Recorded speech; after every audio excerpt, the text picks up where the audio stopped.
Let's take up amino acids. Amino acids are those which contain amino group as well as carboxylic acid group. They are monomers of proteins. Amino acid contain amino group and carboxyl group as a functional group depending upon the relative position of amino group with respect to carboxyl group. They are classified as alpha, beta, gamma, delta and so on. If amino group and carboxylic acid group are attached to the same carbon, we call them alpha amino acids, which form proteins. Only alpha amino acids are obtained on hydrolysis of protein. They may contain other functional group also. This is the structure of amino acids where R is alkyl group and this will differ. All the amino acids will differ in alkyl groups. This is amino group, this is carboxylic acid group which are attached to the same carbon and this is called alpha carbon. That's why these amino acids are called alpha amino acids. All amino acids are optically active because they contain chiral carbon atom except glycine. In glycine this R is hydrogen, otherwise all amino acids contain chiral carbon atom and they are optically active. These are natural amino acids in which R group is different. And various possible R groups are, in glycine it is hydrogen, its symbol is GLY, one letter symbol is G.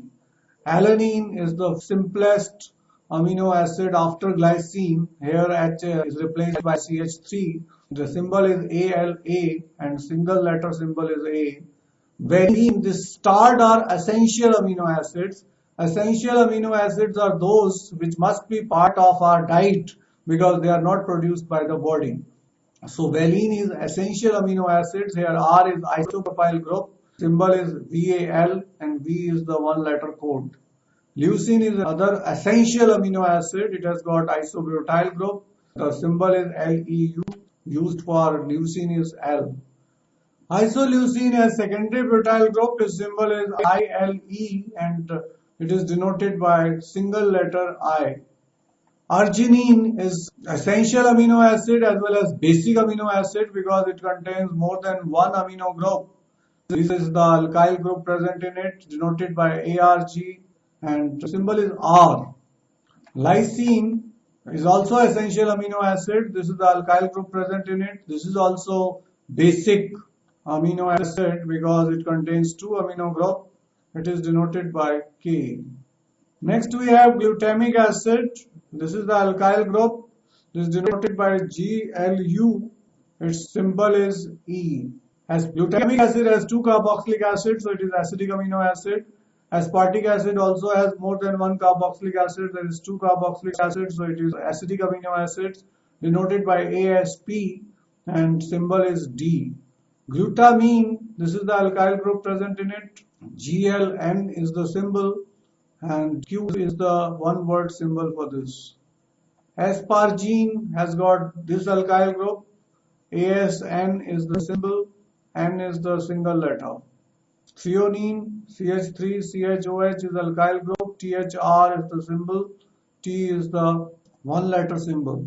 Serine, SERINE, CH2OH is the alkyl group, SER is the symbol, S is the one letter symbol. Cysteine, CYS is the symbol, this is the alkyl group which having sulfur, cysteine has got sulfur denoted by C.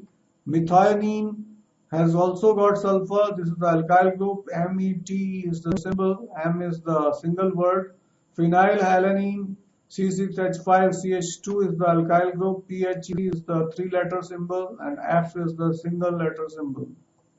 Tyrosine has para-hydroxyphenyl methyl as the alkyl group, TYR is the three letter symbol, Y is the single letter symbol. Tryptophan contains this alkyl group, TRP is the three letter symbol and W is the single letter symbol. Histidine, tryptophan and histidine both are essential amino acids. Histidine contains this as alkyl group, HI has three letter symbol and H is single letter symbol. 20th is proline, this is the alkyl group present in it. PRO is the three letter symbol, P is the single letter symbol.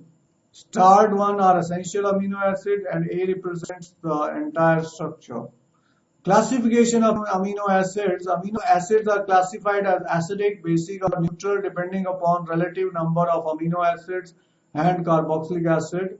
If there are more than one carboxylic acid, we call them acidic amino acids. If they contain more than one amino group, we call them basic. And if they contain one amino group and one carboxylic acid, we call them neutral or amphoteric.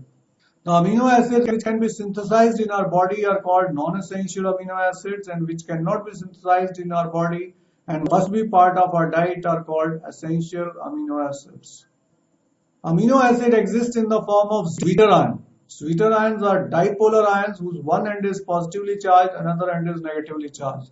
Carboxylic acid being acid give H ion easily, and which amino group gets protonated because it has lone pair of electron.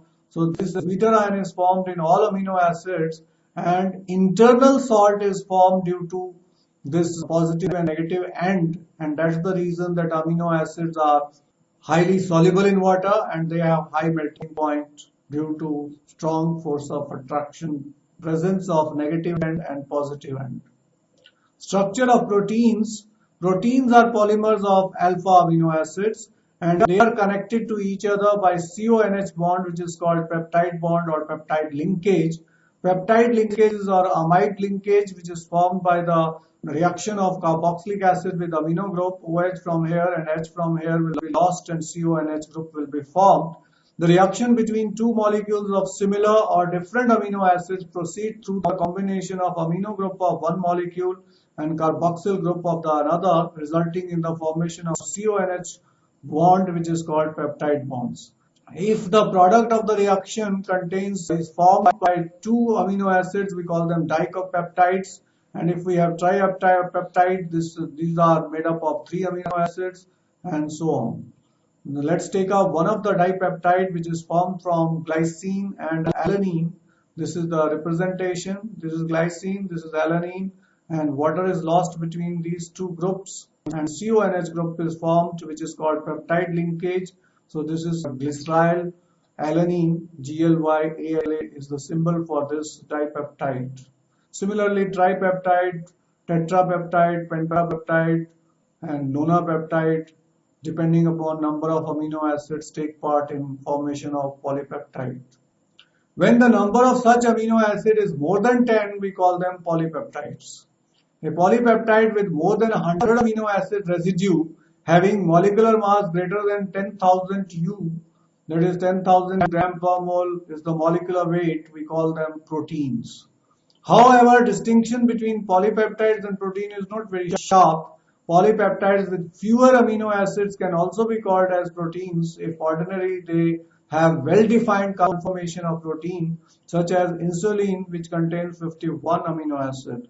Insulin is the hormone and protein hormone which metabolizes glucose and controls diabetes. Let's take up difference between globular proteins and fibrous proteins. In globular proteins, the structure results when the chains of polypeptide coil around to give a spherical shape with the help of intramolecular hydrogen bonding. Fibrous proteins, polypeptide chains run parallel and are held together by hydrogen and disulfide bonds, and fiber-like structure is formed. Here there is intermolecular hydrogen bonding between the chains. Globular proteins are usually water soluble, whereas fibrous proteins are water insoluble. Insulin and albumins are the examples of globular proteins. Keratin, which is present in hair, wool, and silk, and myosin present in muscles are example of fibrous proteins. Structure and shape of proteins. Primary structure of protein, this is also called native structure. Proteins may have one or more polypeptide chains. Each polypeptide chain in the proteins has got amino acids linked with a specific sequence, and this sequence of amino acid is called primary structure of the protein. Any change in the primary structure, that is sequence of amino acid contains, results in the formation of different protein. Secondary structure of protein. The secondary structure of protein refers to the shape in which long polypeptide chain can exist. They are found in two different forms. One is alpha helix and another is beta plated structure. Alpha helix is formed in globular proteins, whereas beta plated structure is formed in fibrous proteins. These structures arise due to regular folding of the backbone of peptide chain due to hydrogen bonding between carbonyl group and NH group, both are polar and forms hydrogen bond. Let's take up difference between alpha helix and beta pleated structure. Alpha helix is one in which the polypeptide chain forms all possible hydrogen bonds by twisting into right-handed screw or helix with NH group of each amino acid residue, a hydrogen bond with the carbonyl group of an adjacent turn of the helix in the globular protein.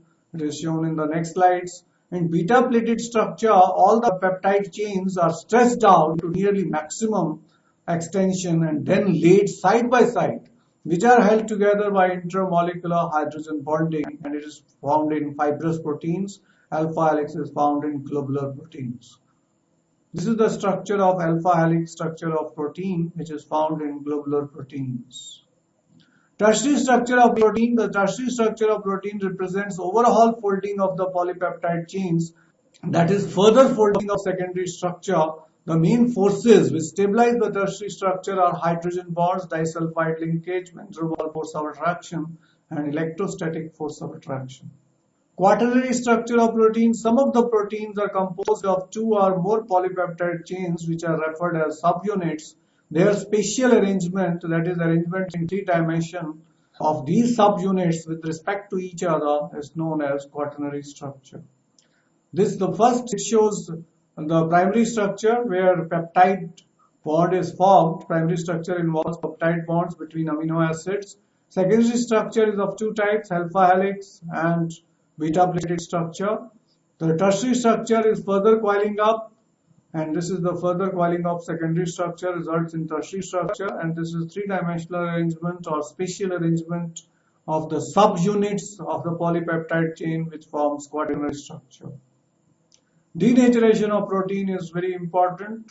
Protein found in biological system with a unique three-dimensional structure and biological activity is called native protein.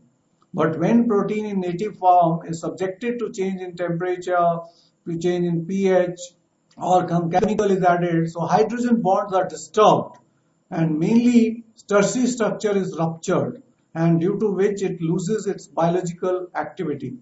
And globules unfold and helix get uncoiled and protein loses its biological activity. So denatured protein does not have high amount of nutrition value. During denaturation, secondary and tertiary structures are destroyed, but primary structure remains intact. The coagulation of egg, that is hard-boiled egg, and omelette are common examples of denaturation. Another example is curdling of milk, which is caused due to formation of lactic acid by bacteria present in the milk on lactose and calcium lactate.